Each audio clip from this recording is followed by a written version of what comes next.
Amigos da CBN, jogo encerrado aqui no Engenhão, vitória do Cruzeiro, mas a festa do tetracampeonato, mais de 35 mil tricolores hoje lotaram o Engenhão para homenagear o time e comemorar aqui o 4º título brasileiro. Antônio Carlos Duarte, a comemoração começou aqui no gramado, se estendeu e vai continuar em muitos lugares ainda hoje, né? Com certeza. Inclusive aqui mesmo no Engenhão, os jogadores do Fluminense, uma festa promovida pelo patrocinador do clube, vai ficar aqui no Engenhão até por volta de 1h da manhã. Portanto, já viu como é que vai ser. O coquetel está sendo preparado, enfim. Mas foi uma festa, o time não conseguiu o que pretendia, ou seja, terminar com uma boa festa para o torcedor, com uma vitória. Mas acho que, dentro de tudo, o Abel disse que o mais importante foi a maneira como o time se comportou ao longo do campeonato e ter conquistado o campeonato com 3 rodadas de antecedência. Os recordes ficaram todos para a próxima. Ficam para a próxima, né? E eu acho que na próxima o Fluminense já vai ter uma série de problemas. Por quê? Porque 3 jogadores receberam o 3º cartão amarelo não jogarão, o caso do Bruno, o caso do Carleto, se bem que o Carleto é reserva, o Carlinhos vai jogar no lugar dele. O caso do Bruno, lateral direito. O Fred, a gente não sabe como é que está a situação dele, porque ele terminou o jogo, o Fluminense praticamente terminou com 10, o Fred fez apenas figura. Mas o Fred tem um problema que ele tem que se apresentar à seleção. Mas de uma maneira geral, todos os jogadores enaltecendo a maneira como o time se comportou ao longo de toda a competição. Foi uma festa muito bonita, que começou com a festa antes, com a presença do Djokovic, com a presença do Guga. Ou seja, tinha tudo para ser uma grande festa do Fluminense. Não foi por causa do resultado, mas para o torcedor do Fluminense não foi nada disso. O Fluminense conseguiu aquilo que queria, ou seja, levantar o troféu, que pelo menos a CBF deu no dia de hoje. Legal, eu vou perguntar ao comentarista Álvaro Oliveira Filho, porque o cenário todo preparado hoje aqui, Álvaro, parece que a coisa que menos importou foi a partida, que acabou sendo uma derrota de 2-0, mas a galera veio mesmo imbuída desse sentimento de celebrar, abraçar o time, comemorar, e isso aconteceu efusivamente, né, Álvaro? É verdade, Evaldo. O torcedor do Fluminense, a impressão que nos passou é que quando a bola rolou, o campeonato já tinha acabado.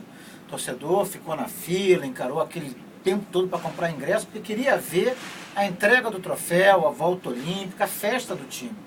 Né? E se a vitória do Cruzeiro foi uma vitória justa, né? Porque foi um time que jogou com o espírito de um jogo oficial, o Fluminense entrou em campo no primeiro tempo, parecia que estava jogando um amistoso, né? Jogadores enfeitando demais os passes, tentando dar passe de efeito, brigando pouco pela posse de bola, e o Cruzeiro não, o Cruzeiro empenhado. Então, mesmo com um time inferior tecnicamente, se você for ver na tabela de classificação, 30 pontos separavam o Fluminense do Cruzeiro antes de começar o jogo. Então isso mostra a diferença na qualidade técnica entre as duas equipes, só que o Cruzeiro entrou para jogar uma partida oficial e o Fluminense entrou para disputar um amistoso. O Cruzeiro fez 1-0 no primeiro tempo com o Montilho cobrando um pênalti infantil do Gum em cima do Anselmo Ramon. No segundo tempo, a partir do gol, o Fluminense já acordou um pouquinho, já tentou jogar um pouco mais, começou a equilibrar o jogo. E no segundo tempo, voltava para buscar o gol de empate logo nos primeiros minutos. E em vez de fazer esse gol, acabou sofrendo. Aos 2 minutos, num contra-ataque, o Elber fez 2-0 para o Cruzeiro e as coisas ficaram muito mais difíceis.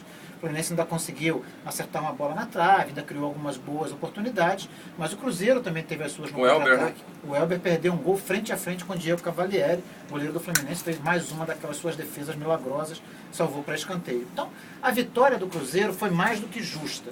Mas dizer que essa vitória estragou a festa da torcida do Fluminense, isso não estragou, porque assim que o árbitro apitou o fim do jogo, aí é que começou a grande festa, aí é que o torcedor começou a comemorar, jogadores deram volta olímpica, subiram no palco, parece que o torcedor que veio ao Engenhão hoje, veio para ver isso. O jogo estava em segundo plano. Rapidinho, Álvaro, dá para dizer que as laterais são ainda o ponto frágil que o Fluminense tem que pensar para 2013? Sem dúvida. Eu acho que não só as laterais, eu acho que a defesa de um modo geral. Né? Menos o Cavalieri. Menos o Cavalieri.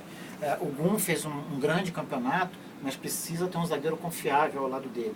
Né? Se for para manter o Gum como titular, que mantenha o Gum, mas com um zagueiro mais confiável ali ao seu lado. E os 2 laterais do Fluminense, a meu ver, parecem muito deficientes. Erram a maioria dos cruzamentos que tentam.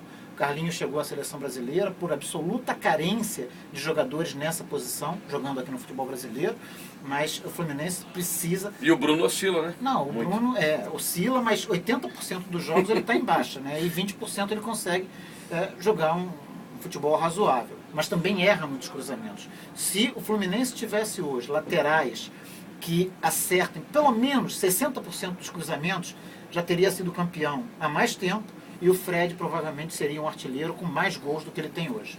Parabéns, hein, tricolores. A festa agora com a taça, com a volta olímpica aqui. Faltam ainda mais 2 rodadas para acabar esse campeonato e a CBN vai acompanhar até a 38ª. Um abraço a todos.